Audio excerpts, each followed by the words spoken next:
కేసీఆర్ గారే పాట రాసిండు కదా, బ్రహ్మాండమైన పాట రాసిండు.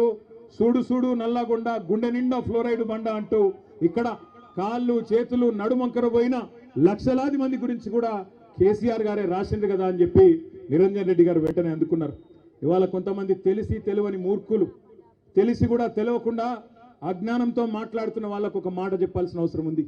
మొన్న అసెంబ్లీలో ఒక మంత్రి గారు అడుగుతాడు, ఏం చేసిండు కేసీఆర్ నల్లగొండకని అడిగిండు.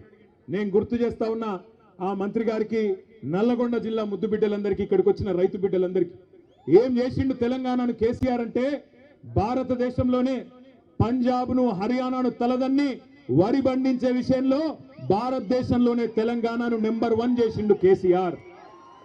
తెలంగాణ భారతదేశానికి నెంబర్ 1 అయితే మొత్తం తెలంగాణలో నల్లగొండ జిల్లా వరి ధాన్యం ఉత్పత్తిలో నెంబర్ 1 చేసిండు కేసీఆర్ అనే మాట గుర్తు చేస్తా ఉన్నా. ఎట్లా చేసిండు మరి? ఎట్లా చేసిండు అంటే, ఎన్నడూ కూడా మీ టైలెండ్ గ్రామాలకు ఆ ఎస్ఆర్ఎస్పి స్టేజ్ 2 కింద ఉన్న తుంగతుర్తి కావచ్చు, కోదాడ కావచ్చు, సూర్యాపేట కావచ్చు, ఎన్నడూ నీళ్లు వచ్చేది కాదు. అదేవిధంగా ఎన్ఎస్పి కింద కూడా ఎన్నడూ టైలెండ్ గ్రామాలకు నీళ్ళు ఇచ్చే పరిస్థితి లేదు. కానీ కృష్ణలో, గోదావరిలో ప్రతి ఒక్క నీటి బొట్టును ఒడిసిపట్టి అటు పాలమూరు రంగారెడ్డి ఎత్తిపోతల పథకం కట్టినా, ఇటు ప్రపంచమే ఆశ్చర్యపడే స్థాయిలో కాళేశ్వరం ప్రాజెక్టు కట్టినా, చివరి మడి వరకు, చివరి తడి వరకు నీళ్ళిచ్చిన రైతు బిడ్డ, రైతు నాయకుడు కేసీఆర్ గారు అనే మాట నేను మీకు గుర్తు చేస్తా ఉన్నా. ఇవాళ ఎవరెవరో రావచ్చు, ఏదేదో మాట్లాడచ్చు. వస్తుంటే మా చిరుమర్తి లింగయ్య గారు పెద్ద కాపర్తి ఆపిండు. లింగయ్య గారు ఆపి, అన్న జెండా ఎగిరేసి పో అన్నాడు. జెండా ఎగిరేసి కాడికి పోయినా నేను. పోతే అక్కడ ఒక రైతన్న వచ్చినాడు. వచ్చి, అన్న ఒక మాట అక్కడ చెప్పు నల్లగొండలా అన్నాడు. ఏం చెప్పాలి అంటే, ఏం లేదన్నా, మేమందరం కూడా నల్లగొండ జిల్లాలో పాలిచ్చే ఆవును వద్దనుకొని తన్నే దున్నపోతుని తెచ్చుకున్నాం, అందుకే మాకు కర్మ పట్టింది అని చెప్పమన్నాడు. ఆయన చెప్పిండు, నేను చెప్తలేను. పెద్ద కాపర్తి రైతు చెప్పిన మాట నేను చెప్తున్నా.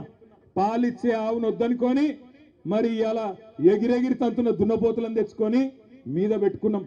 పెట్టుకుంటే ఏమొచ్చింది మీరు చూస్తున్నారు. నిన్నగాక మొన్న ముఖ్యమంత్రి గారు చాలా గొప్పగా చెప్పిండు.